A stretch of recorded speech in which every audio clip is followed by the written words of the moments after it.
We are not doctors. Nothing in this podcast should be taken as medical advice. Consult your physician before starting any workout routine. This is the Martial Heart Podcast.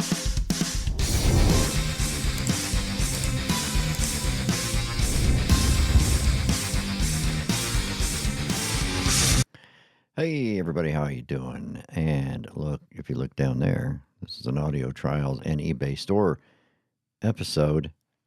This isn't supposed to be up there yet. Look away. Okay, there we go. All right. Anyway, that wasn't supposed to be up there when I started.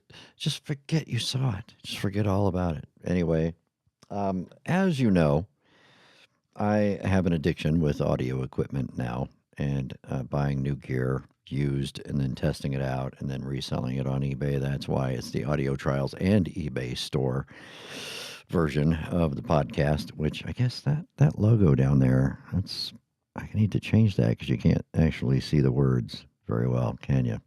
Anyway, I'll have to change that to white or something. So I've been using the Mixcast 4. It's a Tascam device, and it's amazing. I love it. I've done quite a lot of recording with it, and you can record on board as well as let the audio feed into whatever digital audio workstation you're using or video production software, whatever you're doing for your podcast or your YouTube videos, what have you. And I have no complaints about that device at all. It's pretty impressive, and I like the sound quality that comes out of it. But Rode and the Rodecaster series of podcast production studios is considered like the industry leading machine.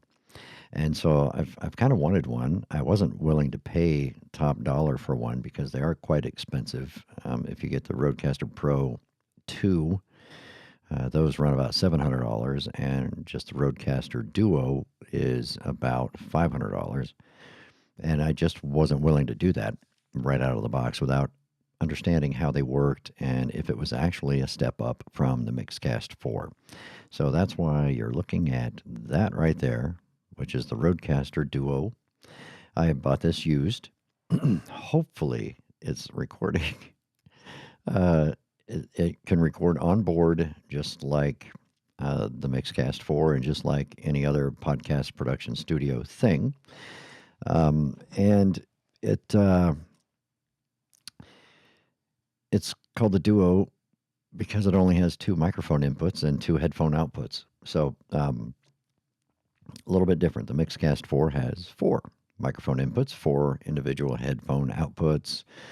The Rodecaster Pro 2 and the Rodecaster Pro both had 4 microphone inputs, 4 headphone outputs. So the Rodecaster Duo is the same thing as a Rodecaster Pro 2, except it just has 2 inputs and 2 outputs.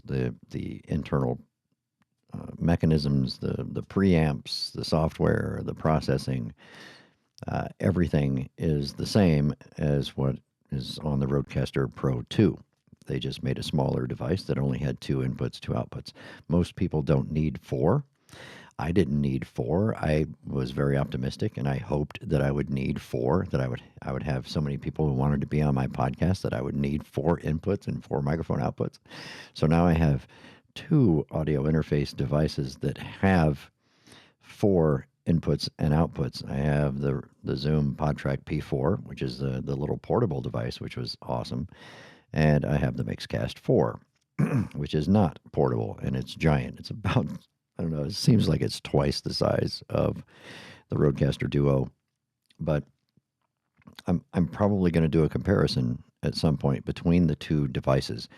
And it's not going to have anything to do with the number of inputs and outputs because that's going to be irrelevant. It's really just going to be about the way they work, the learning curve on how you figure out how to use it, how intuitive they are to interact with, sound quality, and things like that.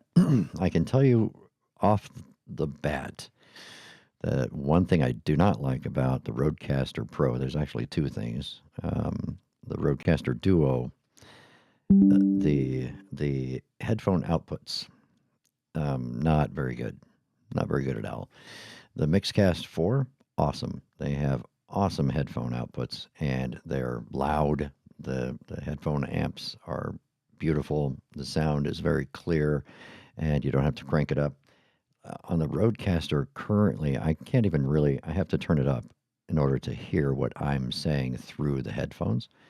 And it's not very good.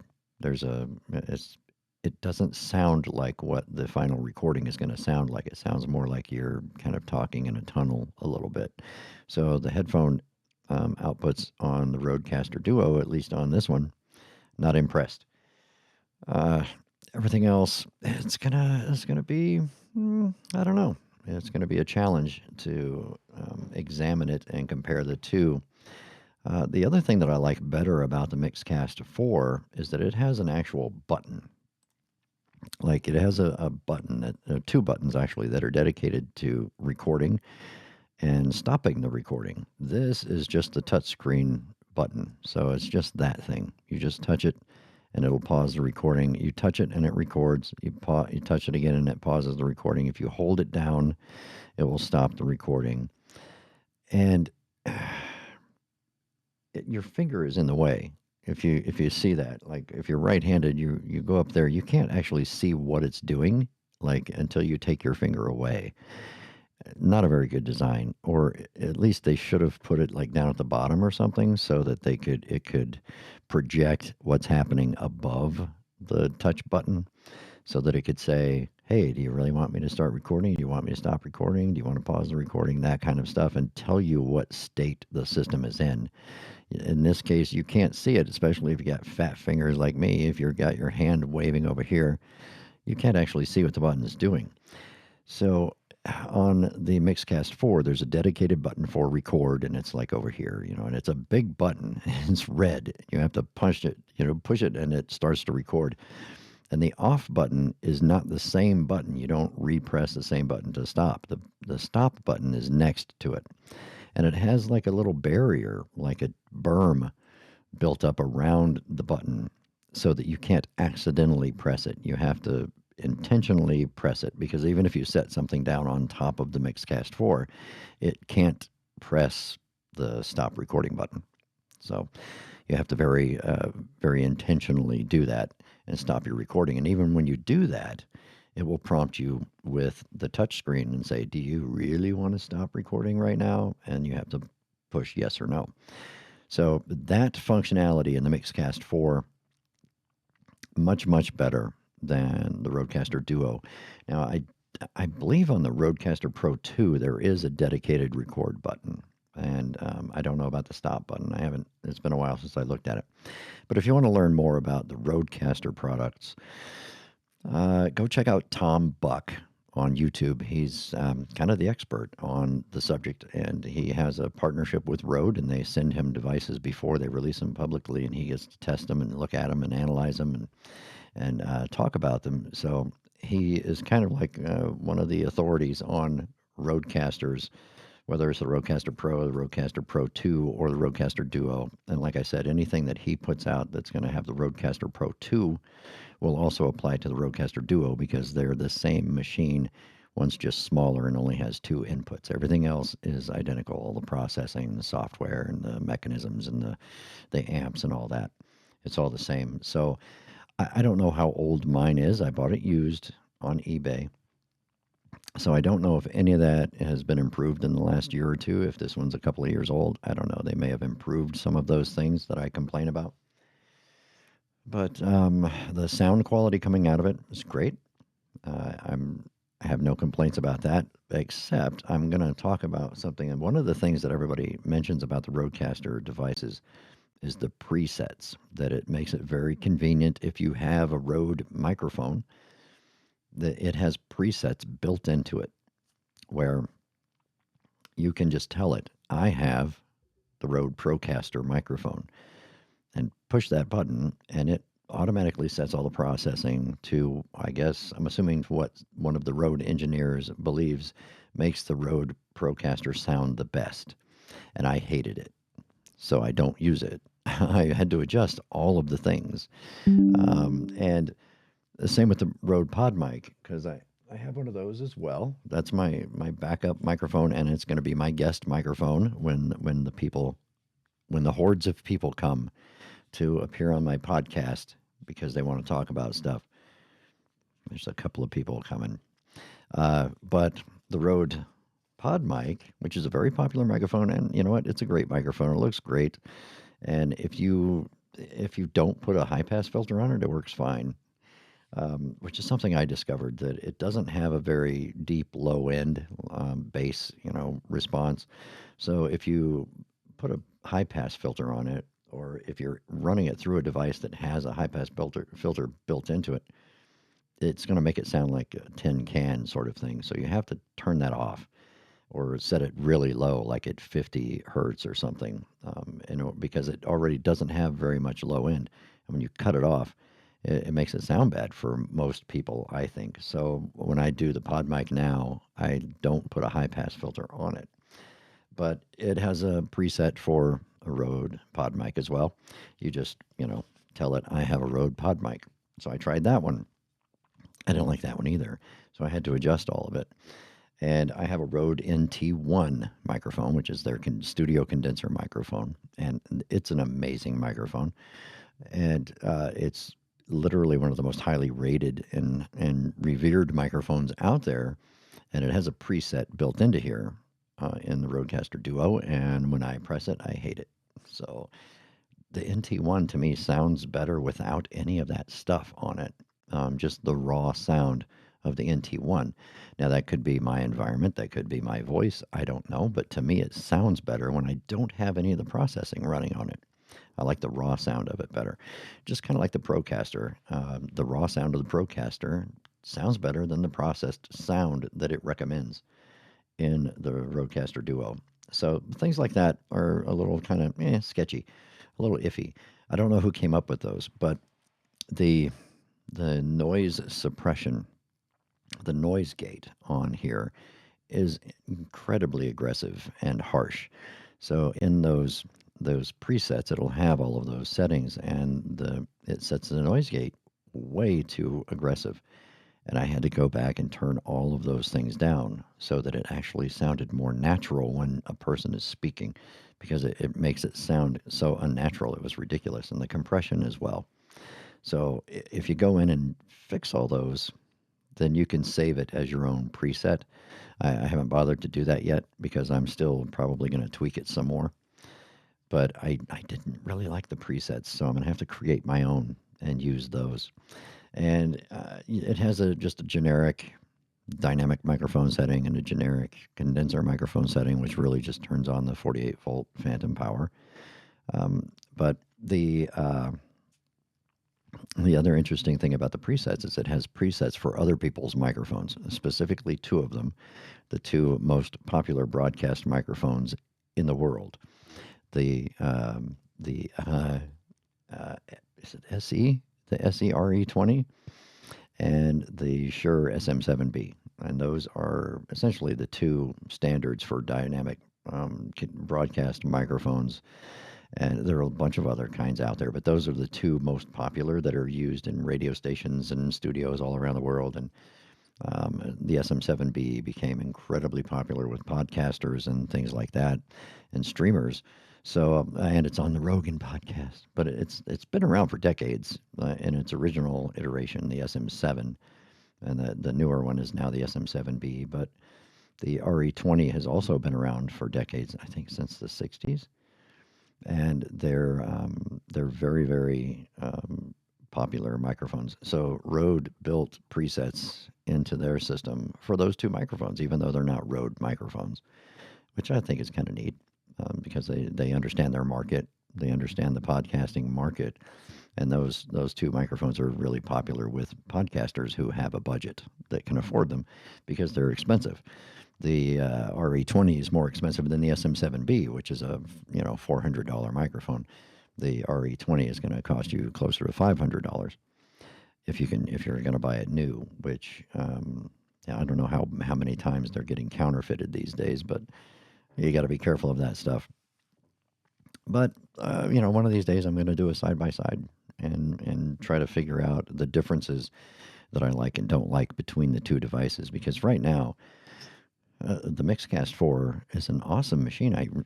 Like I said, I have no complaints about it. I have no qualms with it whatsoever. It worked perfectly fine for what I'm doing. And it's capable of doing way much more than what I was using it for. And I'm going to run into the same thing with the Rodecaster Duo, I assume, because I'm just trying to record a podcast, a simple podcast, and put it on the internet. So I'm not doing a whole lot of production. I'm not doing a whole lot of 4K video and having to sync up video and audio and do all those things. I'm just not doing that. I'm doing a very simple program here. So it's going to be fun. I got it yesterday. Haven't even had it for 24 hours yet. Already recording things with it. Already putting things on the internet with it. And I think I have the audio set to such a way where it sounds good. I think. I'm sure I'm going to tweak it a little bit more here and there as we go along and play around with those processed settings. And at different times, this is the thing about audio. At different times, you're going to have to change them, because your studio environment or your recording environment, it's not really a studio, it's a spare bedroom. But we'll call it the studio. It's going to change every day. You don't know what the environment's going to sound like, because there could be an additional rumble outside or something happening inside the house that's creating a different type of sound that you're going to have to mitigate for in your audio settings. So you have to play with it a lot more often than I thought I would. I thought it would be like I can set things and then just turn it off. And then when I want to come in and do a podcast, I can just come in and turn it on and start talking. And yeah, no, it doesn't work that way. And if you reach over there and just throw your hand onto the device, you touch the touch screen and it starts opening settings and stuff. And you're potentially going to screw up your podcast. Anyway, I'm not going to go on too long, because earlier I had my machine crash on me, not the Rodecaster Duo, but my computer, because my computer was full. This computer is 2 months old, and I didn't get a very large hard drive because I didn't think I was going to need a very large hard drive, but apparently audio and video recording takes up a lot of space. So I have this brand new computer that is not capable of storing all the things that I'm producing, which, sucks. And the only way to fix that is off, PC storage. I'm going to have to come up with get some removable hard drives or something, portable hard drives. I don't know. But I erased a whole bunch of stuff off of this computer earlier today because the hard drive was full. And it's only a 512 gig hard drive. I didn't get a terabyte or 2 terabyte or any of that stuff. But I learned now that I didn't buy a big enough computer. And also I was trying to play a super cool game that came out, and this computer can't run it. The graphics card and stuff is just not capable of running it, which is disappointing because it was a fun game. I can play it if it's on its lowest settings, and then it's still almost unplayable. But I just deleted it off the PC this morning, along with a few other things. And I'm going to have to start cloud storing or whatever, all the videos and audio recordings. But anyway, I just want to keep you posted. Look, if I put my hand there, you can actually read the words. I'm going to go back and change it, edit that up. But that's what's going to happen. So eventually, one of these things is going to go on eBay. I don't really see a need for me to keep both of them. But so far, they're both great, and I like them both, and I would be happy using either one at this point. So I'm sure in a couple of months I'll have a different opinion, because I'll have been using this one long enough to compare it to the one I used for a couple of months already. And I'll give people a better opinion, and I'll do a little video about it. But I just wanted to share that I have one and tell you the bottom line on it. So look for that. And like I say, go look at Tom Buck's channel. He'll teach you everything you need to know about a Rodecaster, because that's where I'm going to learn about my Rodecaster Duo. Because when you buy things used, a lot of times they don't come with manuals. So there is no manual showing me how to do it. I have to go on the internet and figure it out on my own. And Tom Buck has been a big help, because his videos are step by step showing you what you can do with them. So before it arrived, I had already watched some videos and I knew how to set it up so that I could get started quickly. And that was thanks to Tom Buck. So go say hi to him and tell him I said hi. He has no idea who I am. Nobody has any idea who I am. So don't tell him I sent you because he won't know who I am. But everybody, have a great day and enjoy the rest of your Sunday. You have a few hours left. Go back to work tomorrow and have fun. And until then, I'm going to sit down here and record some more stuff on my new used Rodecaster Duo. Ciao.